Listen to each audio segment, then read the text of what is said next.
Algérie, les principales décisions du Conseil des ministres. Le Conseil des ministres, qui s'est tenu dimanche 26 juillet sous la présidence de Abdelmadjid Tebboune, a entériné une série de décisions. Des décisions destinées à atténuer les retombées de la crise sanitaire qui secoue le pays et à relancer l'économie, durement touchée par cette même crise. Parmi les mesures prises, indique le communiqué ayant sanctionné ce Conseil des ministres, le gel du paiement des charges financières et des obligations fiscales et parafiscales dues par les opérateurs économiques pour la période correspondant à la période de confinement. Aucune sanction ou paiement de pénalité ne sera exigé de ces opérateurs durant cette période. Le gouvernement a également décidé d'octroyer une aide financière destinée aux petits métiers, taxieurs, coiffeurs, etc., d'une valeur de 3,0000 dinars, pendant une période de 3 mois, sur la base d'une évaluation rigoureuse de la situation de chaque corporation pendant les 4 derniers mois. Un décret exécutif devra être pris à ce sujet avant la fin du mois.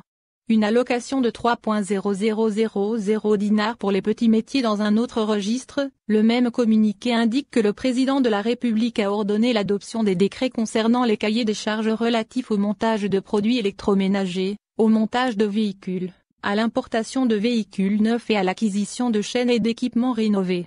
S'agissant de l'importation de véhicules neufs, le processus doit se faire au niveau national. Il sera le fait d'opérateurs nationaux et doit inclure un réseau national efficient et professionnel de services après-vente, précise la même source. Pour ce qui est du montage de véhicules, le processus doit démarrer avec un taux d'intégration de 30% au minimum, selon les orientations du président de la République relayées par le communiqué. Importation et montage de véhicules, ce qui a été retenu. Le dossier de l'acquisition des usines usagées a été également évoqué lors de cette réunion. Ainsi, le président a donné certaines orientations pour s'entourer d'une certaine garantie. Il a insisté pour que l'outil de production acheté doive être viable, acquis produit en main, et n'ayant pas servi plus de 5 ans au jour de son acquisition. Aussi, toute opération dans ce cadre doit se faire après une étude approfondie a priori et qui soit réalisée avec des bureaux d'études et de compagnies d'assurance connus, sans perdre de vue le besoin d'expertise de pays tiers, indique le même communiqué. Les orientations concernant l'acquisition des usines usagées. Par ailleurs, le Conseil des ministres a acté les sanctions qu'encourent les auteurs d'actes de violence contre le corps médical.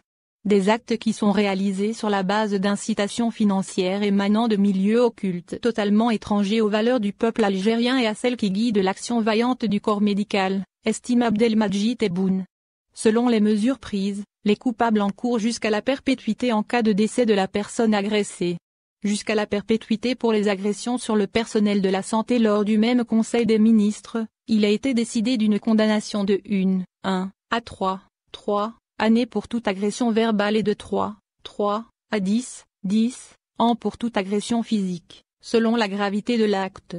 S'agissant des pertes matérielles, en plus de la condamnation à une peine de 0,2 à 10 ans, une pénalisation financière sera appliquée de l'ordre de 3 millions de dinars, à laquelle s'ajoute la demande de réparation présentée par l'établissement agressé, ajoute le communiqué de la présidence.